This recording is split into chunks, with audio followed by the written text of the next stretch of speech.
Hi hello வணக்கம்.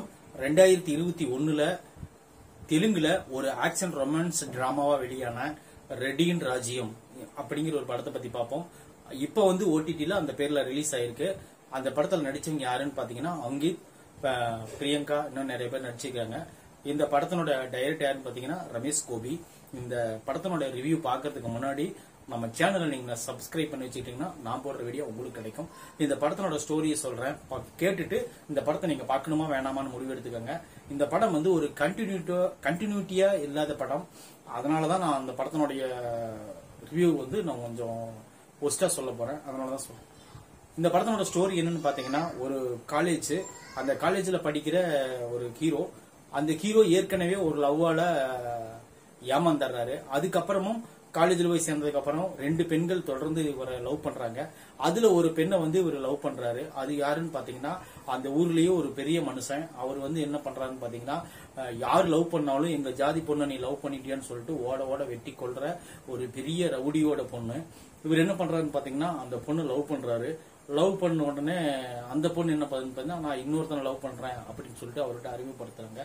அப்படி பண்ணும்போது என்ன ஆகுதுன்னு பாத்தீங்கன்னா, அவரோட சேர்த்து வைக்கிறதுக்கு இந்த ரெட்டிய இந்த ஹீரோ என்ன பண்றாருன்னா, ஒரு வெளி மாநிலத்துக்கு கூட்டிட்டு போயிடுறாரு. அதாவது ரொம்ப தூரமா கூட்டிட்டு போய் ஒரு காட்டுல விட்டுறாரு. காட்டுல விட்டுட்டு அங்கிருந்து ஒரு புறப்பட்டு நம்ம வீட்டுக்கு வர்றதுக்கு வழி செலவு கூட காசு இல்லாத அளவுக்கு தவிக்கிறாங்க. ஹீரோ தான் இத்தனை வேலையை செய்யறாரு. கூட்டிட்டு வந்து அவர் வீட்டுல தங்க வைக்கிறாரு. அப்ப என்ன ஆகுதுன்னு பாத்தீங்கன்னா, ஒரு இடத்துக்கு கடந்து வரும்போது தன்னுடைய ஈகோ மறந்து கடைசியா தாம் செஞ்சது தப்பு அப்படின்னு சொல்லிட்டு தன்னோட பொண்ணுக்கும் அந்த லவ் பண்ணிட்டு இருக்கிற பையனுக்கும் கல்யாணம் பண்ணி வைக்கிறாங்க. அதுக்கப்புறமும் ஹீரோவோட வேற ஒரு காதல் அவர் கைகுடிச்சா அப்படிங்கறது இந்த படத்தினோட ஸ்டோரி. மொத்த ஸ்டோரியே இவ்வளவுதான். இந்த படத்தை வந்து ஒரு கண்டினியூட்டியே இருக்காது. என்னன்னு பாத்தீங்கன்னா, ஒரு சீனுக்கும் இன்னொரு சீனுக்கும் அது வந்து ஒரு கனெக்டிவிட்டி இருக்காது. இப்போ ஒரு சீன் நடக்குதுன்னா அது கிராமத்துல நடக்கும். இன்னொரு சீன் இருக்குதுன்னு பாத்தீங்கன்னா காலேஜில் நடக்கிற மாதிரி காட்டுவாங்க. அது நம்ம கன்ஃபியூஸ் ஆயிடக்கூடாது. ஏன்னா அவங்க வந்து எடிட்டிங்கே அந்த மாதிரி தான் போட்டிருக்கிறாங்க. அதனால வந்து நம்மளுக்கு ரொம்ப கன்ஃபியூஸா இருக்கும்.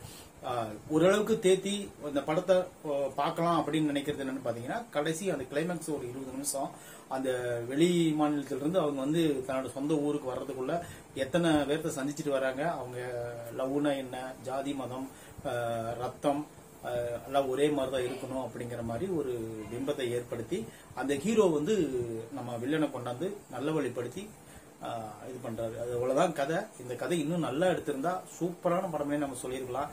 இந்த படம் வந்து பிலோ ஆவரேஜான ஒரு டைம் கூட நம்மளால வாட்ச் பண்ண முடியாத அளவுக்கு ஒர்த்தே இல்லாத படமா கொடுத்தது காரணம் என்னன்னு பாத்தீங்கன்னா, கண்டினியூட்டி இல்லாதது தான்.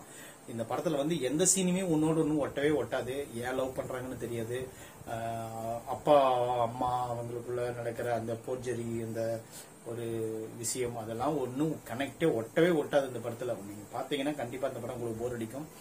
அந்த கடைசி ஒரு 20 நிமிஷம் ஒரு சுமாரா இருக்குன்னு வச்சுக்கோங்களேன். அந்த படத்துக்கு வந்து ஒரு 35ல இருந்து 40 மார்க் நம்ம கொடுக்கலாம். இந்த ரிவ்யூ பிடிச்சிருந்தா கண்டிப்பா நீங்க நம்ம சேனலை சப்ஸ்கிரைப் பண்ணி வச்சுக்கோங்க, லைக் பண்ணிக்கோங்க.